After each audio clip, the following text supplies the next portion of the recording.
₹500 का हिसाब। दीपक 39 साल का था और एक छोटी प्राइवेट कंपनी में स्टोर सुपरवाइजर की नौकरी करता था।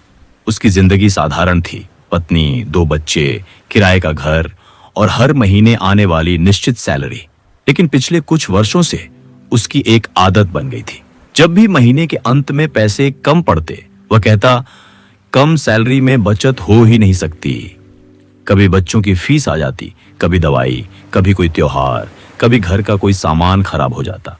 हर महीने कोई न कोई कारण मौजूद रहता। एक दिन कंपनी में उसके साथ काम करने वाले रमाकांत अचानक बीमार पड़ गए। कुछ दिनों बाद दीपक उनसे मिलने उनके घर गया। बातों बातों में रमाकांत ने कहा, अच्छा हुआ थोड़ा पैसा बचा कर रखा था, वरना इस महीने बहुत परेशानी होती। दीपक हैरान हुआ।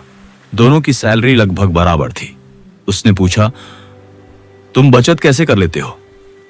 रमाकांत हंसे, बहुत नहीं करता, बस हर महीने ₹500। दीपक ने कहा, ₹500 से क्या होगा? रमाकांत ने जवाब दिया, मुझे भी पहले यही लगता था, इसलिए 5 साल तक कुछ नहीं बचाया। ये बात दीपक के दिमाग में रह गई। अगली सैलरी आई तो उसने ₹500 अलग रख दिए। सिर्फ ₹500। उसे रकम इतनी छोटी लगी कि खुद पर हंसी आई। पहला महीना निकल गया, फिर दूसरा। तीसरे महीने बेटे के स्कूल में अचानक ₹1200 जमा करने थे। दीपक ने अपनी बचत देखी, ₹1500। उसका हाथ पैसे निकालने के लिए बढ़ा, फिर वह रुक गया। पहले ऐसी स्थिति में वह किसी दोस्त से उधार लेता था। इस बार उसने घर के दूसरे खर्चों में थोड़ी कटौती की और बचत को नहीं छुआ। 6 महीने बाद ₹3000 हो गए। 1 साल बाद ₹6000। रकम अभी भी बहुत बड़ी नहीं थी, लेकिन दीपक के अंदर कुछ बदल चुका था। उसे पहली बार समझ आया, बचत खाते में जमा होने से पहले आदत में जमा होती है। अब उसने ₹500 को ₹1000 कर दिया। साथ ही उसने 1 महीने तक हर खर्च लिखने का फैसला किया। महीने के अंत में उसने डायरी खोली। उसे कई ऐसी चीजें दिखीं जिन पर उसने कभी ध्यान नहीं दिया था। छोटे छोटे ऑनलाइन ऑर्डर, बिना जरूरत की सब्सक्रिप्शन, रोज बाहर की चाय नाश्ता।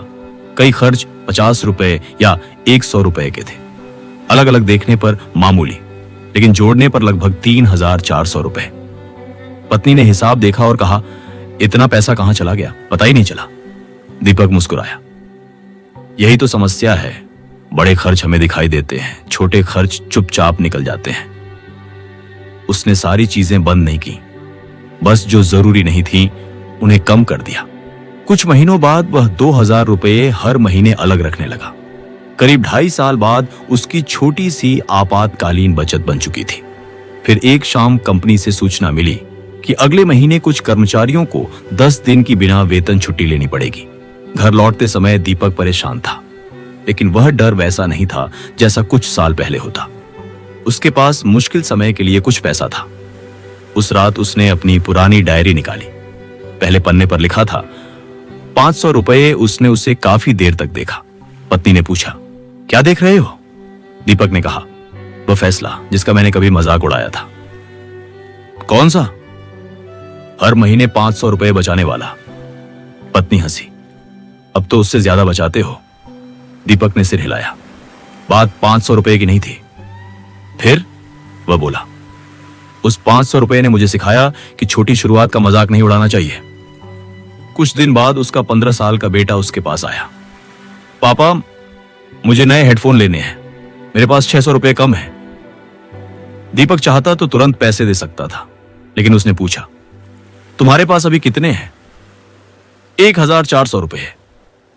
कैसे जमा किए? जो पॉकेट मनी मिलती थी उसमें से थोड़ा थोड़ा बचाया। दीपक मुस्कुराया। उसने बाकी ₹600 बेटे को दे दिए। फिर कहा, हेडफोन से ज्यादा जरूरी एक चीज याद रखना। क्या? कभी यह मत सोचना कि छोटी रकम या छोटा प्रयास बेकार है। क्यों? दीपक ने कहा, क्योंकि जिंदगी में बड़ी चीजें अक्सर इतनी छोटी शुरुआत करती हैं कि हम उन्हें गंभीरता से ही नहीं लेते। जीवन का सबक हम में से बहुत लोग शुरुआत इसलिए नहीं करते क्योंकि हमारी शुरुआत हमें बहुत छोटी लगती है। ₹500 की बचत से क्या होगा? रोज 10 पन्ने पढ़ने से क्या होगा? 20 मिनट व्यायाम करने से क्या होगा? हर दिन आधा घंटा नई स्किल सीखने से क्या होगा? एक दिन में शायद कुछ खास नहीं, लेकिन जिंदगी एक दिन का परिणाम नहीं है, वह हजारों दिनों में दोहराए गए छोटे फैसलों का परिणाम है। आज का 500 रुपये आपको अमीर नहीं बनाएगा, आज के 10 पन्ने आपको विशेषज्ञ नहीं बनाएंगे, आज के 20 मिनट आपको पूरी तरह फिट नहीं बनाएंगे, लेकिन वे आपको एक नई पहचान देना शुरू कर सकते हैं। उस इंसान की पहचान जो अपने भविष्य के लिए आज कुछ करता है। इसलिए बड़ी शुरुआत का इंतजार मत कीजिए, जो संभव है वहीं से शुरू कीजिए, क्योंकि कई बार जिंदगी बदलने वाला पहला कदम इतना छोटा होता है कि हमें उसकी ताकत का अंदाजा वर्षों बाद होता है। छोटी शुरुआत से कभी शर्मिंदा मत होइए, क्योंकि वह शून्य से हमेशा बड़ी होती है।